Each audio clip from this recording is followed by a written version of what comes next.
What's up, people? It's your girl Adeola. First and foremost, I'd like to express my sincere condolence to the family of the late president of Ghana and to all my Ghanaian brothers and sisters on the sudden death of their president, Professor Atta Mills. He was 68 years old and he struggled for so long secretly with throat cancer before he died last Tuesday. Now his deputy has been sworn in as the new president. May his soul rest in peace. But on a serious note, I think it's time for African presidents to wake up to the fact that we're losing our leaders one by one to sicknesses. Earlier this year, we lost the president of Malawi to heart attack. And 2 years ago, Nigeria lost a president to a secret illness that we are yet to know what it is because the Nigerian government is yet to tell us what exactly was wrong with Mr. President. So up till now, we really don't know what happened. Not just that, the president of Ethiopia is sick right now. Nobody knows what exactly is wrong with him because, you know, he censors the media in his country. And don't forget the president of Zimbabwe, Robert Mugabe. He's been sick for a long time. He was in Singapore 8 times last year for medical treatment. He's been back several times this year. No one knows exactly what's wrong with him. We are hearing that he has cancer, but it's not confirmed. Why is it that they like to keep it secret until it gets out of hand or until they die? And why are they running for office if they know that they are terminally ill? And have you noticed that all African leaders, when they get sick, they all go to the US, to Europe, to Asia, even to India for medical treatment because we still don't have a really good hospital that they can go to. The only African country that has good hospital is South Africa. Or even South Africa, where they have good hospital. Their president is suffering from a disease that nobody has been able to cure. You know what I mean? The libido disease. That man cannot control his kinika. Now he's going after young girls. Imagine getting married at the age of 70. And it's a disease that can lead to other deadly diseases, you know, like HIV/AIDS, like syphilis, like gonorrhea, and other STDs, yes. But I really hope that the death of the Ghanaian president will be a wake-up call for African presidents to build good hospitals in their countries. Even if it's one good hospital where you and your family can be treated. And, you know, because it's not all the time that you can hop on the plane and travel overseas for medical treatment. You may be dead before you get there. And do you know the sad thing is, a lot of these countries where African presidents go to for medical treatment, they have African doctors and nurses. Let me tell you, they are in Trinidad and Tobago. Yes, Nigerian doctors. If our governments are building good hospitals in our countries, you know, these Africans overseas may actually think about going back. Hey, you never know. And maybe death will stop stealing our presidents. You know, I'm just keeping it real. Speaking of stealing, I saw this guy that padlocked his cell phone so that people would not be able to steal it. I looked at it and I said, hey, like this is serious. So now that's what I call self-insurance, you know, because even if they steal it, they can't use it until they get the key. You know what I mean? That is smart. That is really smart. You know, just looking at this picture reminds me of the 20-year-old Nigerian girl, Blessing Effiong. Blessing, God go bless you. You know, that girl, she don't suffer. So this girl was recently released from prison after serving about 4 years in Kirikiri prison, Lagos. You know why they put her in prison? They said she stole a cell phone. When I heard, I said, hey, cell phone, 4 years in prison. What kind of cell phone is it? How expensive is the cell phone now? What's Nigerians call pure water?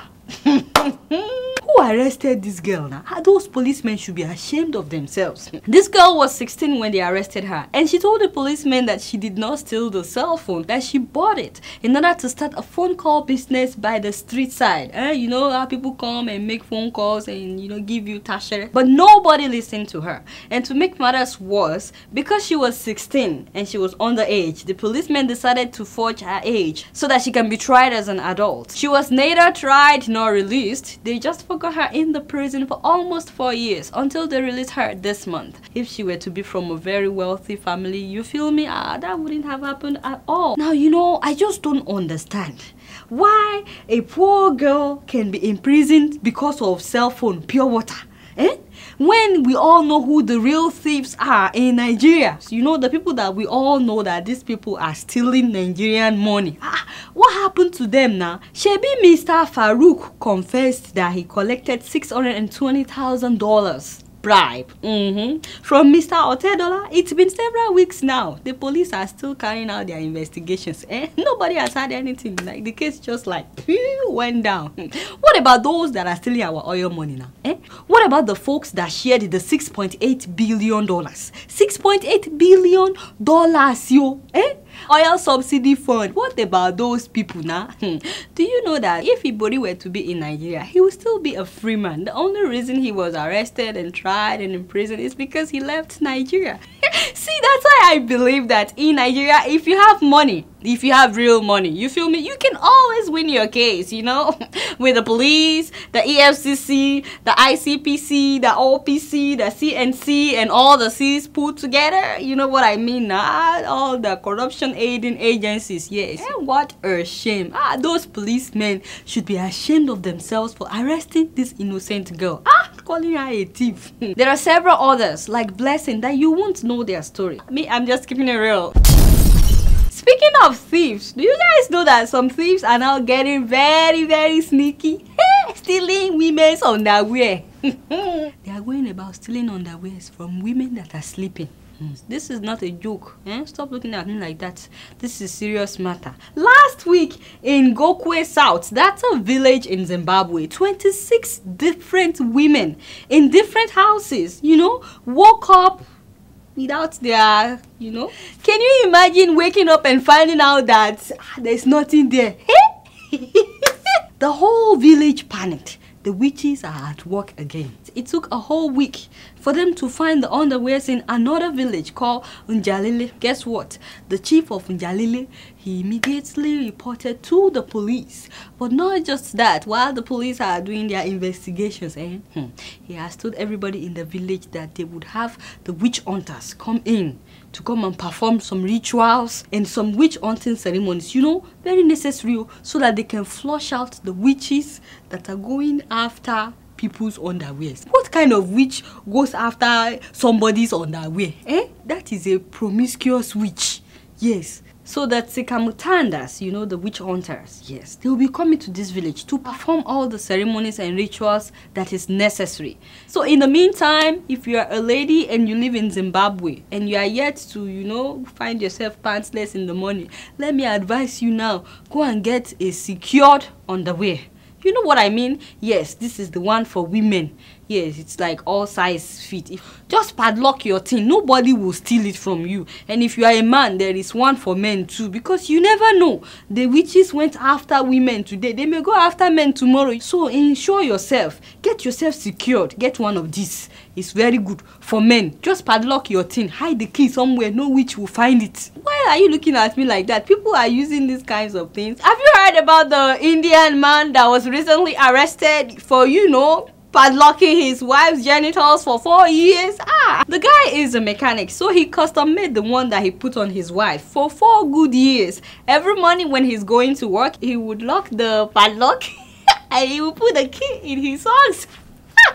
Until the woman tried to commit suicide by taking rat poison. So when they rushed her to the hospital, the doctors tried to give her an injection and they found out that this thing is padlocked. Do you believe they had to go and find the husband and get the key from him before they were able to save her life? Yes, he's presently at the police custody. You know, his explanation is that all his sisters cheated on their husbands and he doesn't want his wife to cheat on him. So that was why he made the secured padlock. So I'll definitely let you guys know if the witch hunters in Zimbabwe find out who it is that was behind the missing underwears. And if the police in Zimbabwe find out anything as well, I will be sure to let you know. I'm just keeping it real.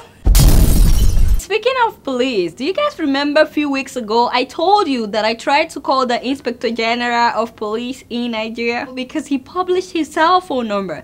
That's how people can reach him when they are in danger or maybe when the thieves are after them that nobody picked up. So you know, in order to fight corruption, the IG recently released a new email address where you can report the policemen if they are doing something wrong or if there's a crime going on in your neighborhood. Let's say there are robbers operating and you need to get the IG immediately. Just try to send him an email. So my people, the next time armed robbers come to your place, just try and find a computer.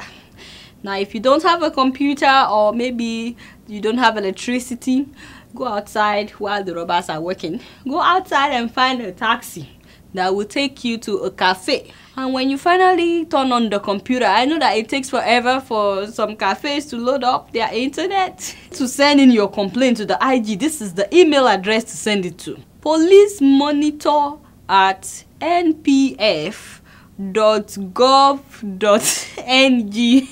I'm sorry, but why robbers are robbing your house?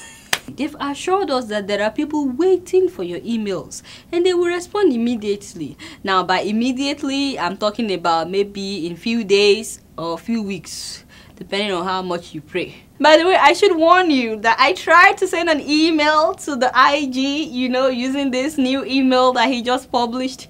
The thing bounced back. It says delivery to this recipient failed permanently. I said, why permanently now? Can't I try again?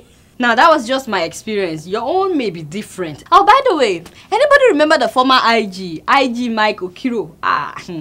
Remember, in his efforts to fight corruption in Nigeria, he started this thing called complaint boxes in various parts of the country. Anytime something is going wrong in your community, just write it down on a paper and put it in the box, in the complaint box. Anybody remember that? Whatever happened to that? Because I didn't hear of anything. I'm just curious because now we have to send emails. I say, these people like to appear like they are doing something. By the way, I've been thinking since they launched this email, I've been thinking that only God knows how much they spent to launch this email address. Because in Nigeria, everything is money. I'm talking about millions of naira. Somebody would have to be given that contract to launch the email address. I'm just keeping it real. Before I leave today, I want you guys to see a little bit of Gambia. Show the dynasty. Oh, girl. You should have believed me when I say it's only you. Say it's only you, girl. Why not to believe me when I say it's just you? Love me like the way you do when you and I will be together till the end.